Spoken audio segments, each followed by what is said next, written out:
everyone, welcome back to my channel. Today we are going to be talking about The Most Dangerous Place on Earth by Lindsay Lee Johnson.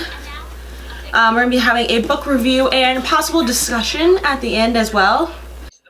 So first, for a spoiler-free summary about the book, it starts out, this is not a spoiler, starts off with all the characters in middle school and through a trial of cyberbullying of, the not popular kid, the unpopular kid, he ends up committing suicide.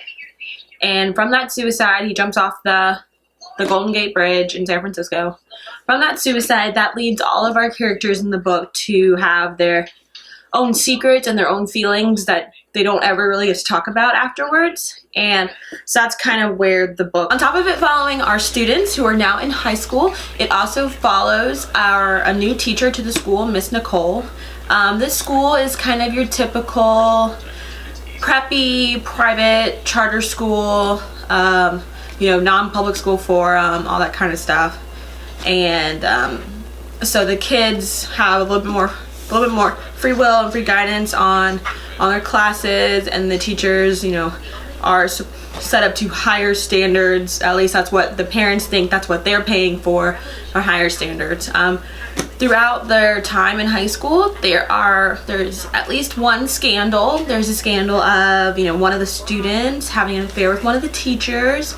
No one explicitly gets called out, but there are rumors that spread around, and it does pose a little bit of drama throughout the school. And basically The Most Dangerous Place on Earth deals with high school. Which is definitely the most dangerous place on earth. You're going with a lot of emotions, you're trying to find out who you are, but at the same time you're trying to fit in because you think that high school is the greatest time of all time. You think that is who you need to be at that point. And so basically high school happens in this book. That's honestly, in my opinion, the summary of this book. Now for my review of the book, I didn't like it that much because it felt like high school. I was fortunate enough to go to a private school when I was younger, and so I felt like I was reading about high school. Nothing was different. Everything was the same. No one, your typical scandals and this, that, and the other. But I'm not so sure that was the author's point.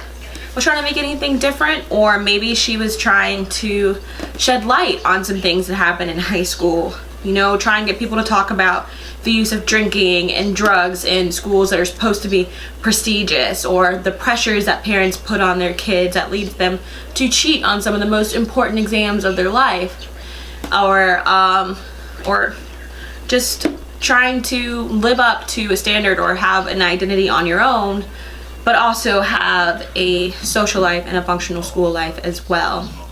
So yeah, but like I was saying, I didn't really enjoy this book because none of the topics, like I said, were new. We know that, or I personally know the things that go on in high schools like this. Like I said, I experienced it, and oftentimes you also see things like this go on in college. So it's not necessarily a new story, but I definitely do believe that the most dangerous place on earth is high school, just by the sheer fact of peer pressure and everything going on. But I think it does lead to some discussion questions, which I would like to pose here now, and maybe you might want to leave your opinions on things down in the comments below. So one of those discussion questions that I thought about was, are drinking and drugs becoming an increased problem within high schools? Like my job, my actual full-time job is paramedic, and I know for us we're seeing a lot more hardcore drugs other than pot or weed, or we're seeing a lot more synthetic drugs come out that just are not being good with children and are getting in the wrong hands and are causing a lot of deaths. Another question is there a balance for parents to be involved in their children's lives? And some of our characters, you see that some parents were overly involved in their lives, which led to the child being trapped and doing something they wouldn't normally do. And then some parents were not involved in their lives, or thought they were involved in their lives and didn't know what their children were getting into until it was all too late. And third question is, do we pose too much pressure on ourselves in general to be like everyone else? Or is there a way that we can help our youth to understand that it's okay to be yourself and to not hurt other people who are different than you? So I guess I can add one more question. 4, how do we stop bullying? Because this whole book starts off with bullying happening in our schools. So those are some questions that I could think about, and I would really like if you could put your discussion topics or your answers below, because that would be awesome, and I'd love to know what you think. Tell me what you thought of this book. This is her debut novel, so I'm looking out for more books from her. I also got this one from Book of the Month Club. This is my January book. Like I said, I'm still behind, but I'm catching up. So let me know what you thought. Follow me on social media. I will link everything below, including a book of the month, to add that to your subscription list. Okay, until next time, keep turning the pages. I'm so far through by my business.